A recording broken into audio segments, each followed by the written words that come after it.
კულტურის სამინისტროში რიგით მეორე მრგვალი მაგიდა მოეწყო, ამჯერად სამინისტროში შეკრებილი სპეციალისტები და დიპლომატიური კორპუსის წარმომადგენლები კულტურის სფეროში თანამშრომლობის სამომავლო გეგმებზე მსჯელობდნენ. მრგვალ მაგიდას საერთაშორისო ორგანიზაციების, კულტურული ინსტიტუციებისა და სხვადასხვა ფონდის წარმომადგენლებიც დაესწრნენ. მონაწილეებმა კულტურათა შორისი დიალოგის აუცილებლობაზე, საკუთარ გამოცდილებასა და თანამშრომლობის საერთო ინტერესების შესახებ ისაუბრეს. დღეს იქნება საუბარი, რადგან მრგვალი მაგიდა მათ ფორმატი ცოტა სხვანაირია.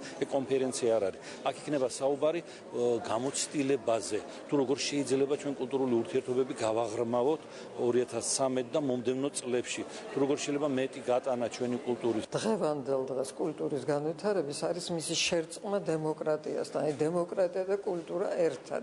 ამიტომ ძალიან მივესალმები ყველაფერს, აი მას რაც ეხლა ხდება კულტურის სამინისტროში. მკითხეს აზრი რა მიმართულებით იქნებოდა კარგი საერთაშორისო დახმარება და ჩვენ გამოვთქვით ეს კონკრეტულად კულტურული მემკვიდრეობის განვითარების თვალსაზრისით.